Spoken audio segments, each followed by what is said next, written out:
So I thought I'd show you this setup I got here. I got my engine sitting up on these aluminum blocks that are sitting on the table, and I got them bolted down here, both in the front here and the rear of the, what I'm calling the front and the rear, how it's mounted on here. It ain't really, this is actually the front of the engine. But, so I've got 2 bolts in this block and 2 bolts in that block over there, and the same with this front side here.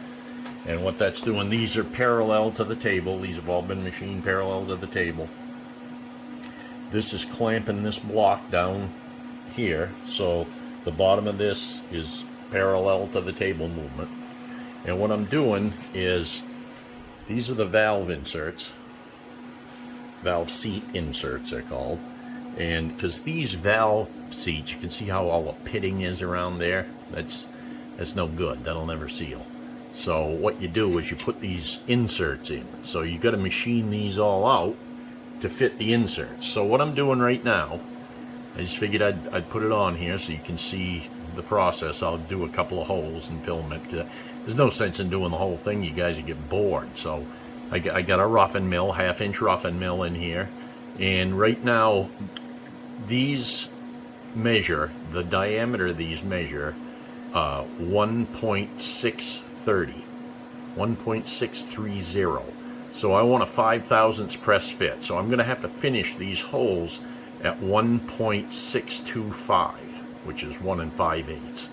So I'm going to machine these out to 1.625. Right now I'm roughing them, and I'm roughing them to about 1.590. And I wrote the program. I went and inspected the center line of all the valve stem holes here, and I put it down on a piece of paper where they are, because I want to stay on the center line of the valve stem hole, because that's where that's where these matter to be. So I just wanted them to be on center so they stay concentric. And so I mapped it out, and I put it into the program here, and it's roughing it out to 1.590. So that'll leave me about 35 thousandths left to clean out the hole with a finish mill, and I'll be doing that next. But I got to do all of these, and so I'm going to set the camera up here and just let it go so you can watch it, cut this a little bit, because this is the next step in the engine. And I just wanted to do that. The next step is going to be to deck this block, so to take a cut across the whole top after I press these all in. So I got to press them in first, and then I'll be setting up on the big mill next to me here, the bed mill, to bore out these jugs. So that'll be after. So that's a little bit ways off, but I'm a few days off, so I'm going to take and continue on with this.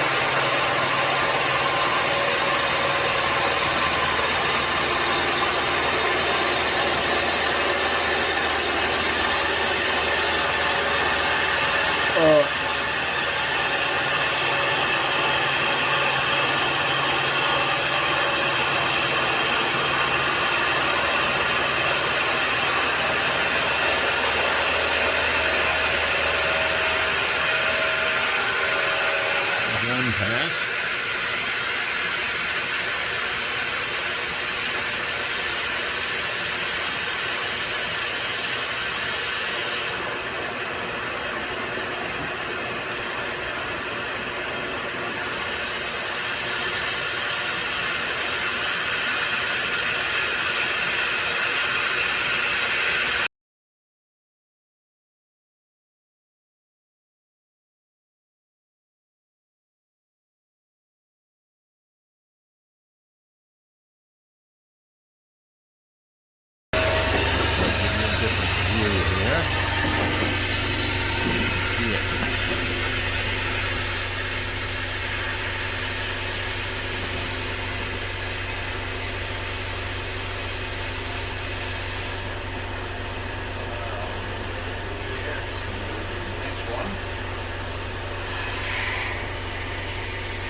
So,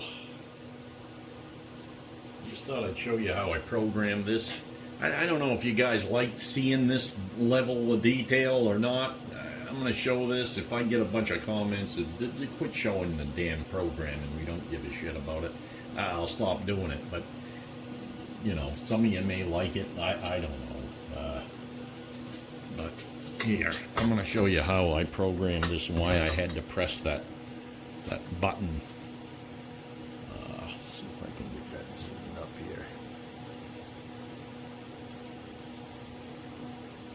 Okay, so this is what I did. I'm using a 1/2-inch end mill. I want to leave, you know, 30 thousandths or so to finish. So I start out here, and I want to take it in 3 cuts. So I figured I got to take about 300 thousandths, 150 thou per side. So 300 thou on the diameter. So I start out, so I want to finish, so when I finish this roughing sequence, I'm going to tell it that I've got a 530 thousandths diameter cutter. And what that'll do, that'll leave me 15 thousandths on a side to finish with. Okay, so, but to start out, like I said, I want to start out and just take, I want to be able to take it in 3 passes. So I tell it, if you look inside here, I tell it that I've got a 730 thousandths diameter cutter. Now, it's not really a 730, it's a 500, but to the controller, it thinks it's a 730. So it's going to leave me 200 and, you know, it's going to over 100 thousandths on a side to finish with. So that'll go do this arc, and then this arc, and I set it as a contour so it ramps in and ramps off. And then I set the next tool here. This is where now I'm telling it that I've got a 630 thousandths tool in it. I'm really not changing the tool, but to the controller it thinks I am. So that's why it makes me press a go again. And I just did it this way because it was easier for me to program this, and I'm only doing this one. If I was doing thousands of these, this would be a whole different program.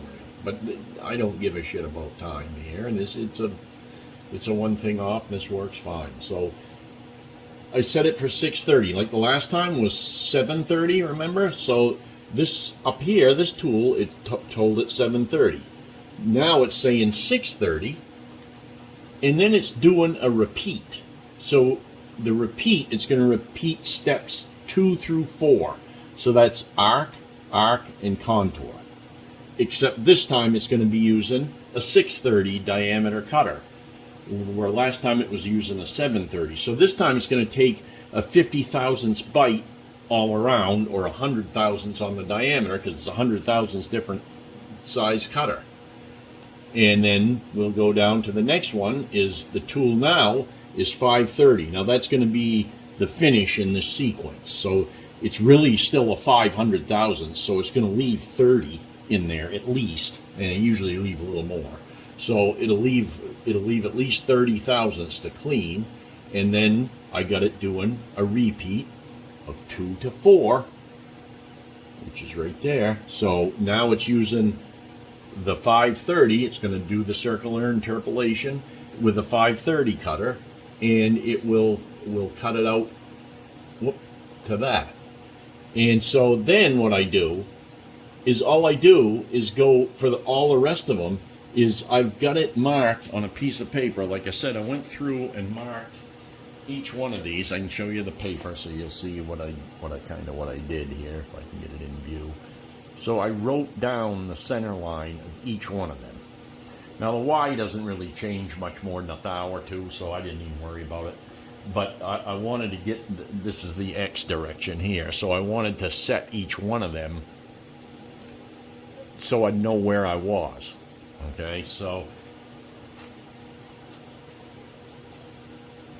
when I did this repeat, you'll notice first, so the step range on this, now this is repeating the whole sequence 1 over. So 1 through 8. So it's going to start out here. So that's where it tells it it's got a 730 cutter.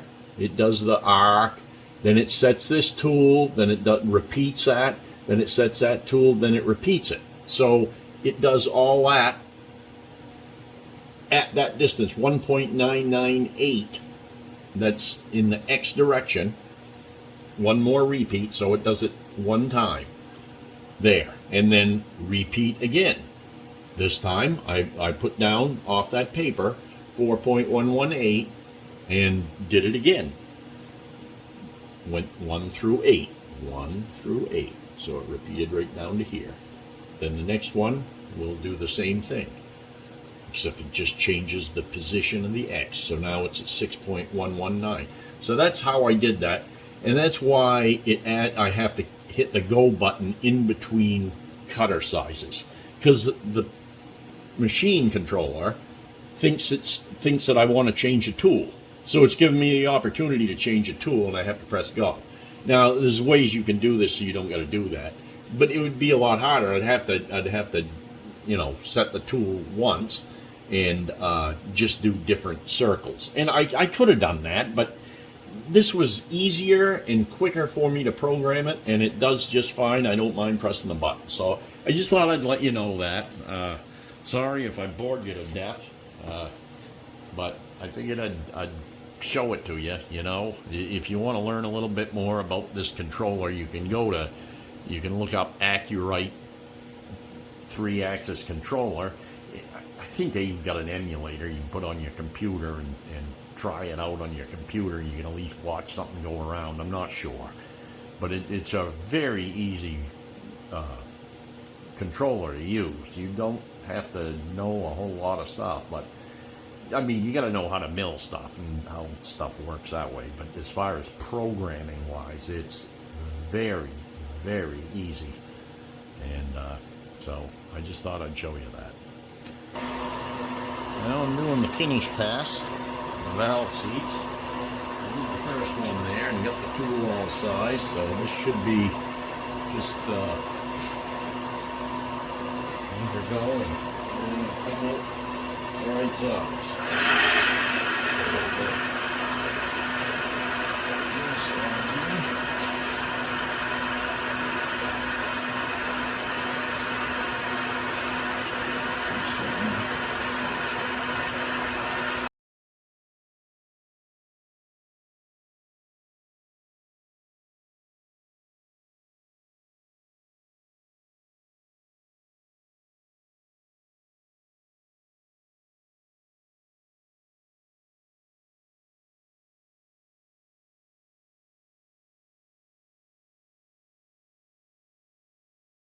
With that mic in there.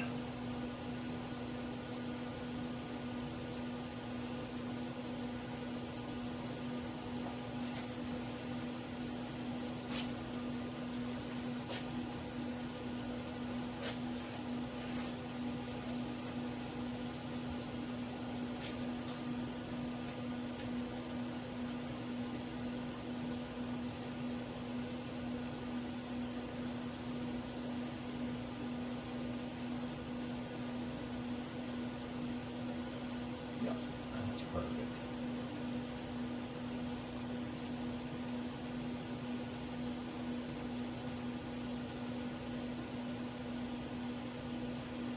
Yep, that's exactly what we want, 625.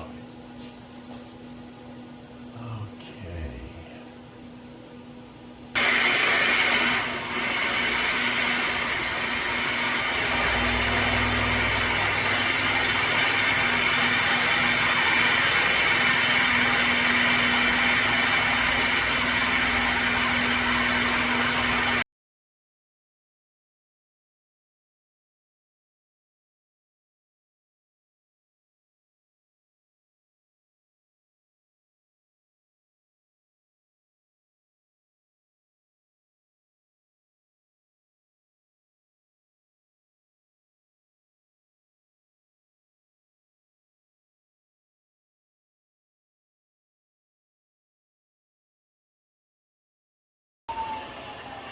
And that's it. And I'm going check last hole, or counter bore I should say, and see if that's the right size.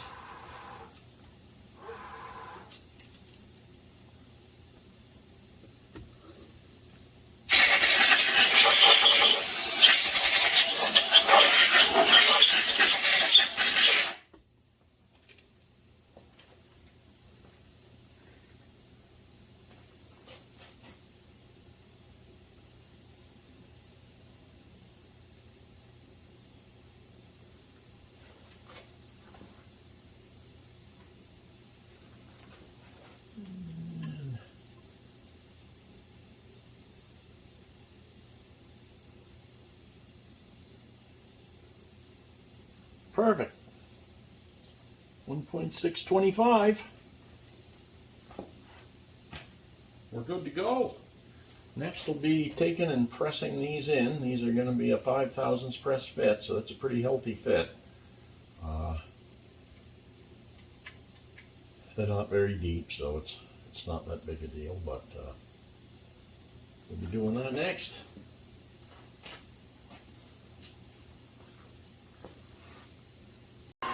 I just wanted to show you what I'm doing here. I put the inserts in. You can see the valve seat inserts here. So those are all in, and you can see they stick a little proud of the surface. I'm going to be milling that later. But while I was set up here, and right now the center line of them is pretty close to straight, in a straight line here with the table. So if you look at this surface here, this is where the exhaust manifold mounts. See how it's pretty scabby looking. So what I'm doing while I'm right here, I'm set up with an end mill, and you can see how some of it's machined here. So this is going to clean this up, and I'm cleaning this up with this end mill. It's a slow process, couple thousandths at a time there. I think I get about 6-7 thousandths there to take off, maybe 10. I don't know, probably 10 or 12 by the time I clean it all up. So, but I wanted to do that, you know, before I took this, before I did anything else. And then, like I said, I'm gonna face the top of this. Then we'll be ready to bore the cylinders, and I will rough in the valve seat with a 45 cutter. But for right now, we're just gonna run this here, and I'm just basically milling this across here. I'll show you. I'm just doing a line. You can do a quick setup here. I got it on 0, 0. It's gonna mill over here. Like I said, I set for X2. You can see I'm going from in the left corner there, mill line from 0, 0, and that's where I am right now, to 18.5. So 18.5 will set me off the edge of this engine, and I've already moved in 3 thousandths and then re-zeroed it. So that's actually going to take a 3 thousandths cut on the edge that it's already where it's already touched. It won't take 3 thousandths all the way across because it hasn't touched there. But I just wanted to show you this, and I'll just hit go and go. And now it's feeding. You can see the numbers are moving, and that's taking a cut.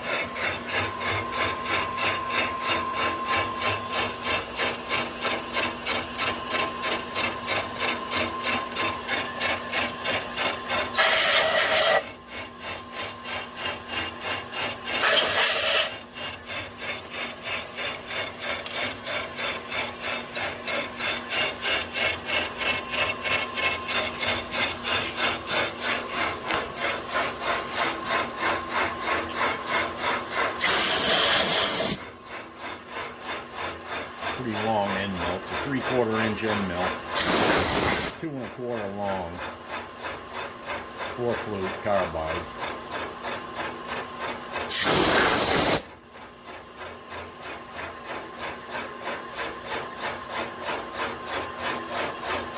I just want to clean that up on that edge. Don't want to be able, when I put the manifold, I want it to seal up good. Well, I'll get that set right there. I may as well. That's making that square to the base. It'll be square to the top of the engine. and you know, this is the time to do it. And here it's already starting to lighten up on the cup, so you see over there where it's already machined. It's a lot nicer. It'll be a lot nicer to get that done the whole length. So a few more cuts, but I just wanted to show you that's what I was doing here, the engine next. Alright. So I finished milling the back of this where the exhaust and intake manifold go. So this is all nice and machined now. You can still see a little witness mark right there, but that's not going to hurt anything because there's a gland that goes around here, so that'll all shut off real good, and that'll at least seal the manifolds. You know, that was awful rotted out, and I got that machined. It took a little bit, but it took probably about 15 thousandths to clean that up totally. So that was good to do, and that's over with. And next we're going to look at the top of the block. So right now what I'm going to do is, you can see I got the indicator here. I'm going to try to show you this as best I can. It's going to be a little hard for you to probably see the dial, but so I'm going to indicate just over the face of the top of this and see where the lowest spot is. Right now I started here and I get this set on 0, so we're going to follow that indicator around the top of this so I know where the high spot is. Right now that's I've got on 0, so if it goes up it means it's higher, if it goes down that way it means it's lower. So we're going to start walking this around here, and still on 0. Let me see if I can zoom you up onto that indicator, maybe you can see it better. Still at a little bit of an angle, but I hope you can see that. I'll raise this up, tip this, so you can see that's like -1 or so. Let's see, because every bigger line is 1 thou, every single line, the little lines are half a thou, so half a thousandth. So we'll just watch this around here. I think what I got is about 10 thousandths when I did it on the surface plate, so it should be about that. There's 5, it's -5 there. So that came off the motor, but we want to go up here. So this is, it's still -5 on this end. Now we're going to go to this side of the motor, and we'll see where we are here.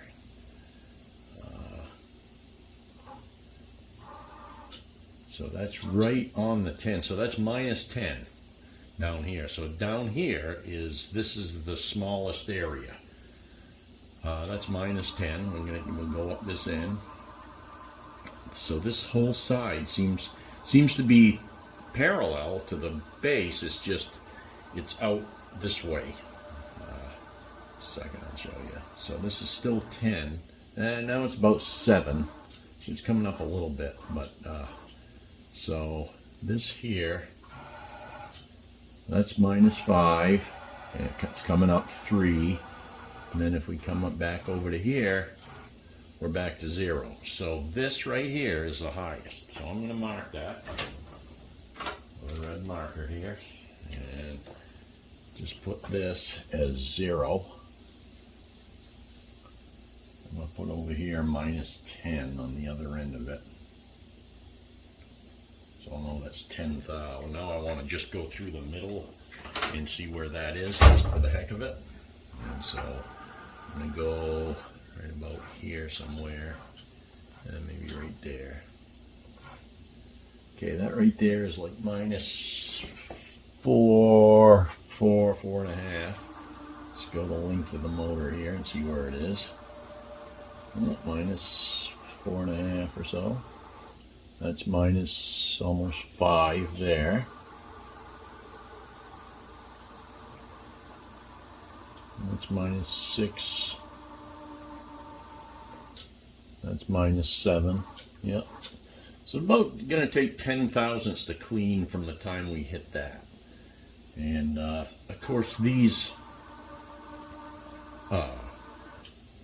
inserts I put in, I've got them proud by about, I don't know, let's see what they are. So they're proud by 5 or 6 thousandths. Yeah, that's sticking up about 5 thousandths. So it's going to take about 6 thousandths or so to clean that. And we'll just go down the length of these, just see where they're at. Yeah, that's 6. So these are all about 6, yep. They should all be about the same because I want the same Z depth when I mill them. Yep, 6, 6, 7. Yep. So now we know where we're at. Here, I thought I'd show you the mill I'm going to use on this. So this is a Seco mill. It's a 2.5 inch diameter square shoulder mill with 6 carbide inserts, and they're indexable carbide inserts. And I've already went around and indexed the 5 of them. I'm putting a new cutting edge on because you get 6 cuts on each one of these inserts. So these inserts come out of here with this special Torx tool here. Goes in here and you loosen these. That. Whoop, put that back in view. So take that out.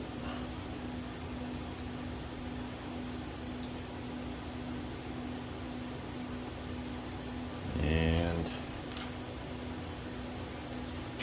take the insert out.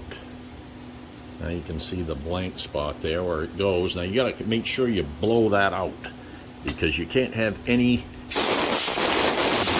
of that cutter in back of that insert, or it'll either break it or it'll make it cut different than the rest of them. So you got to make sure you do that. Now I'm going to index that, and then if you look on the insert, see the little numbers.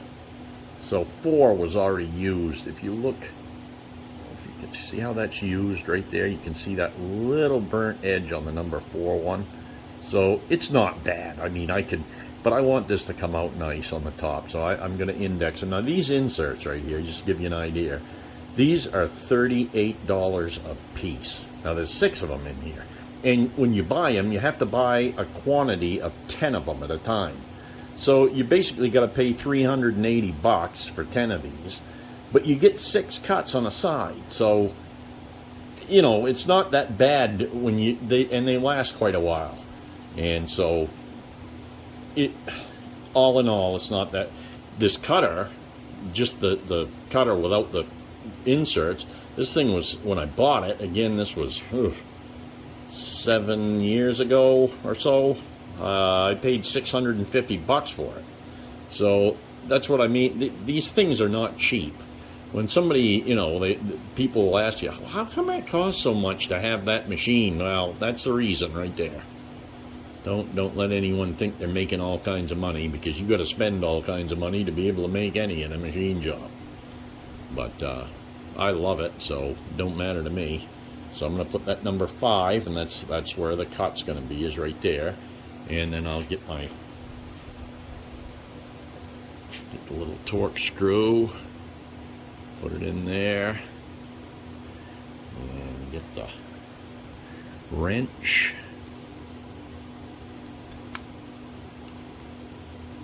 Tighten that in there, and that locks that right down into the corner of that cutter, and there you have it. Now I'm going to put that in the mill, and let's view.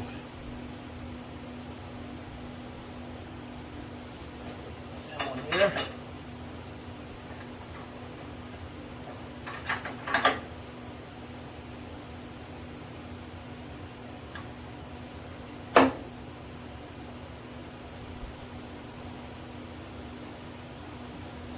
And this mill, if you're wondering how I'm putting that in, a lot of mills, what they'll do is up at the top here, instead of this thing that you see up here, there's actually a drawbar, and you got to take a wrench and loosen it and tap it, and that knocks the cutter out, or the collet that's holding the cutter, or whatever you got in the spindle. Well, this is called a Mark 1 tool holder, and the way this works, you lose about a 1/2 inch of travel here, but it's well worth it, because to change the tool, this is spring loaded. So all you do is you pull that up, and this will, you gotta hold this because this will drop out.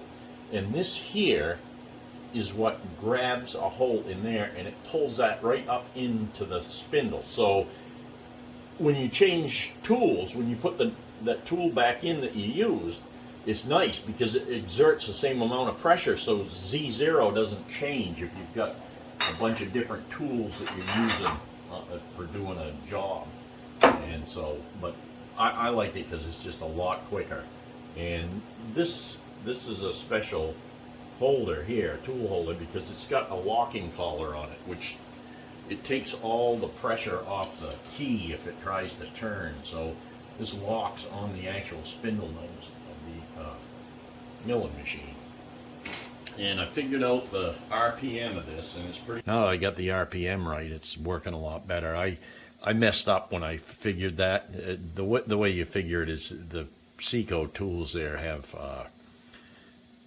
meters per minute is their cutting speed, where I'm used to dealing in feet per minute. So the whole metric thing is that's another thing. So you got to figure it out. The math for it is a little bit convoluted.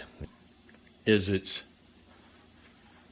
1,000 times the cutting speed in meters per minute, and you take that and you divide it by pi, which is 3.1415, times the diameter of the cutter in millimeters. So I get a 2.5 inch cutter, so it's 63.5 millimeters. And you multiply that by 5 and by pi, and you wind up with 199. And then you take 1,000 times 235, and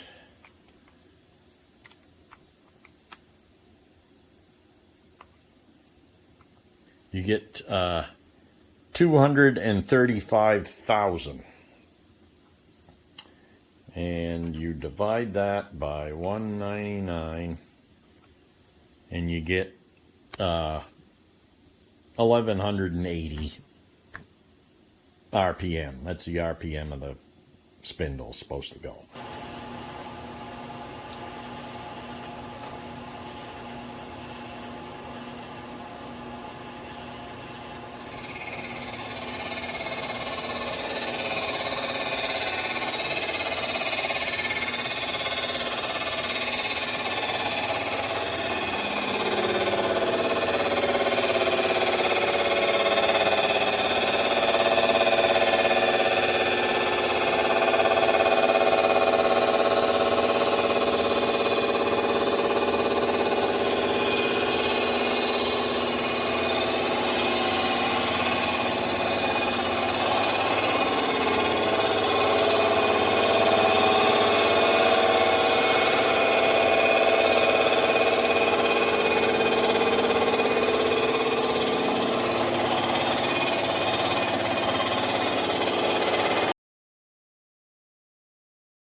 So here's a shot of this. This is the roughed head. So you can see it hasn't touched up here. It's cut down here though, and it hasn't touched up here. This is where it was 10,000. So I've taken 7 from the 0 that was down here, and you can still see it hasn't quite cleaned up around here. And so I'm going to take another 5 or so. I'm going to do. So I'll set that at, I'm going to set it at 12 thousandths depth and see if that doesn't clean everything. And I'll probably have to go another 5 after that, but I want to take as little as I have to, so I'm going to do it in steps here. So I will take another pass at this.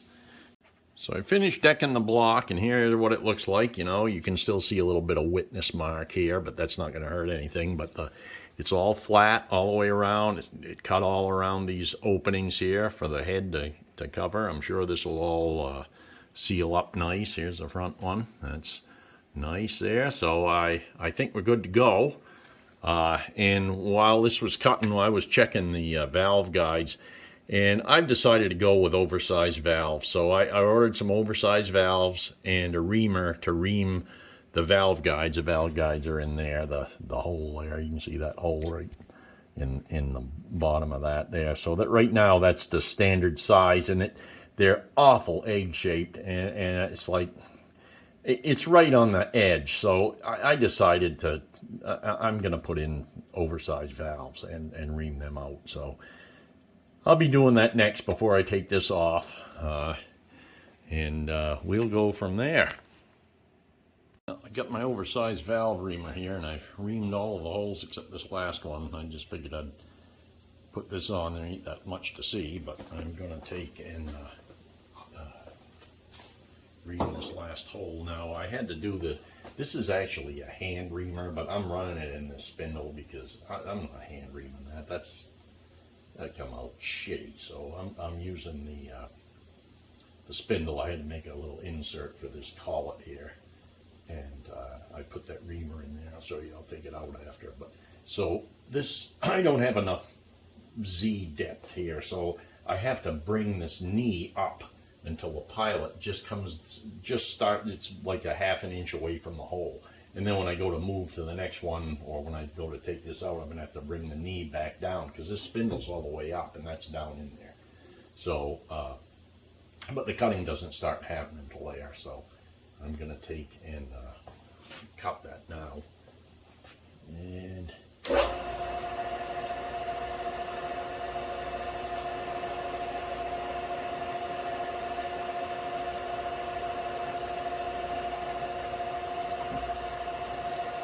check that.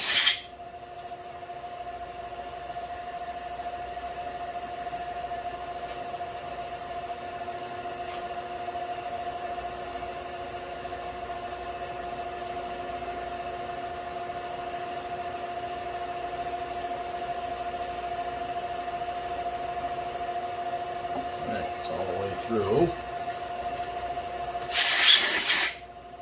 So that's reaming the valve guide out 15 thousandths of an inch. And now I have to bring the knee down and bring that all the way up. You see there's a pilot there. That's just pilots in the hole that was already there. Then this is the reaming part here. And we'll take and move this out of the way here.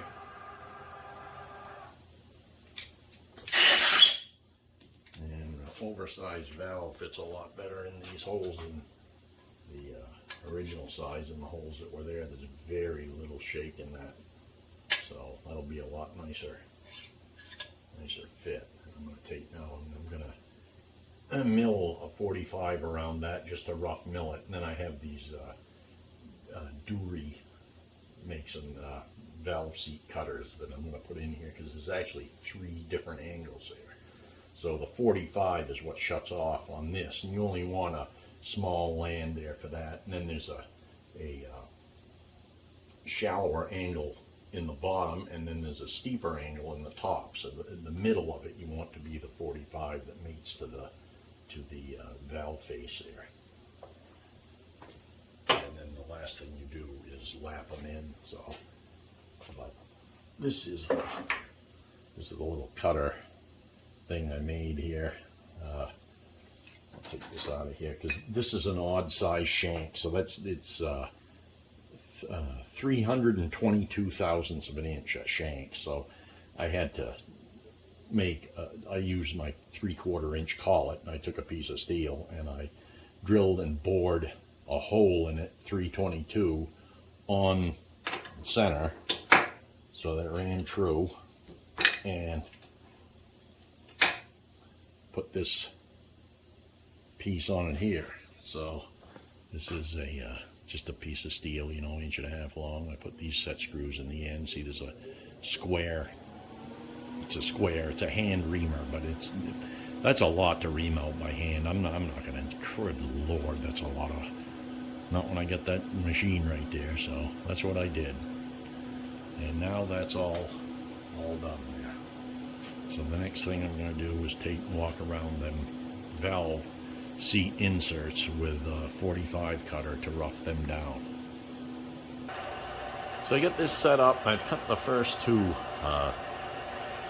seats there, and so I'd show you this valve. I glued this up, and you can see where it's rubbing, where it wore off the blue. See that? That's pretty good, you know. So I'm using up that whole land, and then there's going to be a couple more angles put on that to relieve that, so that land is a lot smaller when we finish. We want that land in the middle of this. So I'm going to run this at this setting, and what it does is it goes down 125 thousandths, and it takes a pass around, and then it goes down another 2 thousandths for a finish pass, and then it'll go to the next hole and do that. So I just wanted to set you up here so you could watch it.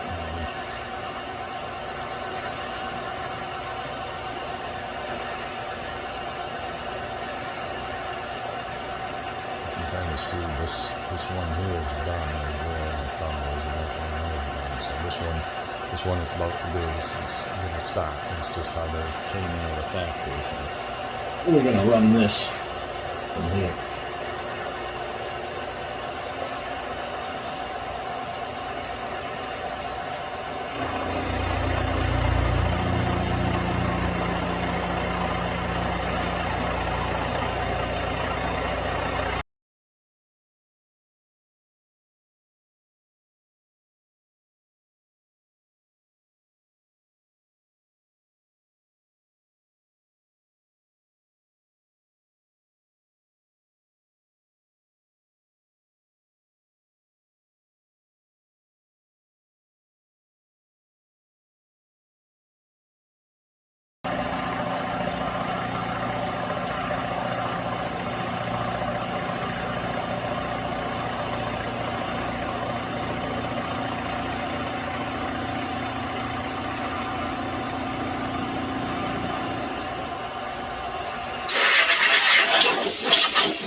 Yeah. That's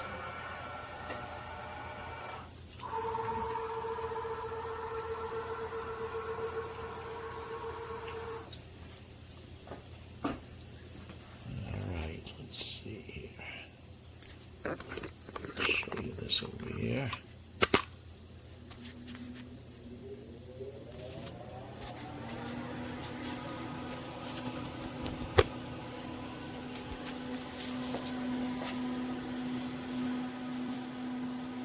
So there's the finished. You can see the angles cut on all them. The block's all decked. We already did this here's all machined, the whole length of that. I ran a tap into all of these holes for the head. The next thing I gotta do is a torque test to make sure none of these pull out, because if these pull out, it's a lot easier to put thread inserts in them now than it is when it's on the car. So I'm going to take and make a block the right thickness and put the actual bolt in here and torque them up to 65 foot-pounds just to see, make sure none of these pull out before I do too much more. And then we'll be taking this engine off here and putting it over on the bed mill over there, and because that's got plenty of Z travel, because I need a lot of Z travel to bore these, because the boring head sticks 7 inches down into the hole. And that spindle's only got 5, and then the knee, I don't have that much height in here, so I can't put the boring head in this and bore this. It's impossible to do here, so I'll be doing it in the bed mill. But that's fine. We'll get to that when we do. And later on, I'm going to be doing finishing these seats, and you do that with these cutters I got, and it's a hand done job, and it's got a hand crank thing, and you put these cutters in. I can show you the cutter, like this here.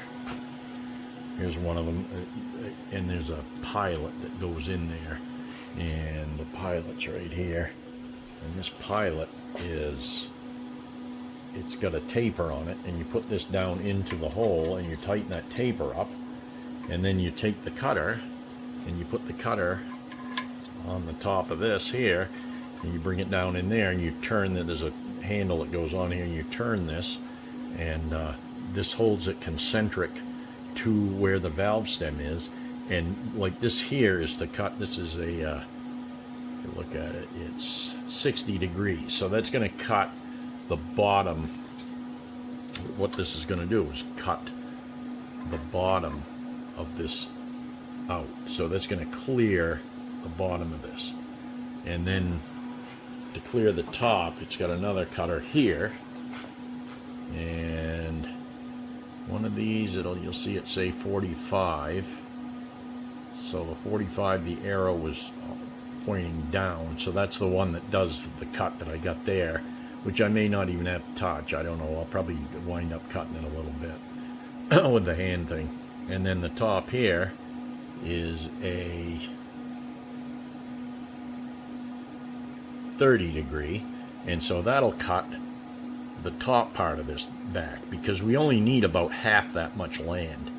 And so you cut away a little bit of the top and a little bit of the way of the bottom, and then just touch that with the 45 cutter, and then lap the valves, each one to each.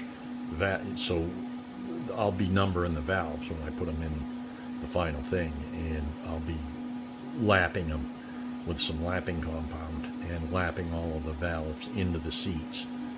And so that comes later, though. I just wanted to get these all roughed in. And so we will continue on this old bugger, and I've been having a lot of fun, and yeah, we'll just keep on going here.